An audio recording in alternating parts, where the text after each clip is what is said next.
Remember to subscribe and turn on notifications.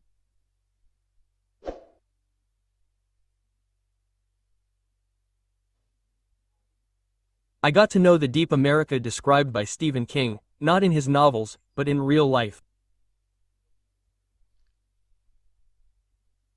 On the quiet streets of Royal, Michigan or Kokomo, Indiana, which are towns so similar to Castle Rock or Derry, Maine that they seem to have come straight from King's imagination. It was the fall of 1989, between October and November. The arrival of winter made those places even colder and more inhospitable. The gray skies, the icy wind, the pale light of the afternoon that ended too soon. Everything contributed to creating a sense of solitude, of suspension, as if the American province were immersed in a melancholic spell. I lived there as a boy, not as a tourist. I was recovering from depression. I was 20 years old and that trip, more than a vacation, was an immersion in American restlessness.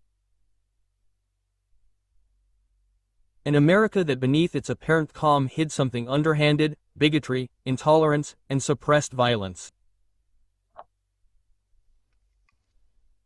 Royal, twice as much as Castle Rock. The tidy streets, the perfect gardens, the suburban silence, everything seemingly clean, but with a sense of suspense, as if something were about to happen. It is the America of illusion, the same one that King describes, reassuring and threatening at the same time. Here you see me in my aunt's living room in Royale. I didn't leave her house much. Outside there were only identical villas, endless rows of identical streets. To go to the mall, just think, you had to have a car. There were no bars, squares or meeting places, and even walking in those areas was frowned upon, as a suspicious gesture, almost out of place. And then, as soon as we arrived in Royale, a heavy snowfall surprised us. I stayed indoors for days watching American pay TV. Movies, TV series, commercials, news, as if I were exploring another world from behind a screen. Prisoner of white and silence. Kokomo, the working-class heart. Here the provinces show themselves in their rawest truth.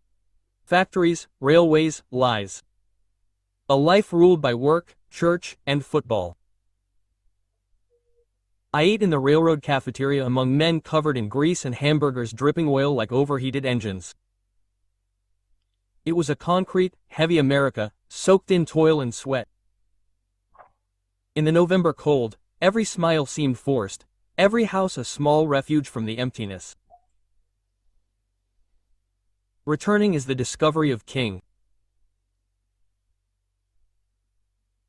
When I returned home, I wasn't ready to start reading again Nietzsche or Heidegger, which I had read in droves for 20 years, and since my mother was a member of the book club, she ordered me some of King's books, including IT, The Stand, and the collection of short stories Sometimes They Come Back. And she understood, that was my America. Behind the fantastical, King described what I had seen and felt in reality. The banality of everyday evil, fear as a collective atmosphere. America inside us. You don't have to go to the mainland to understand Stephen King. You just have to have lived even just once in that America where everyone knows each other but no one really understands each other.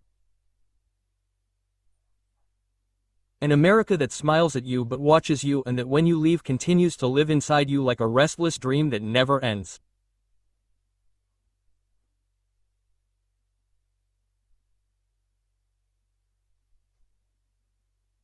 By subscribing to Dante channel, even for just a month, you will have dozens of videos made exclusively for you.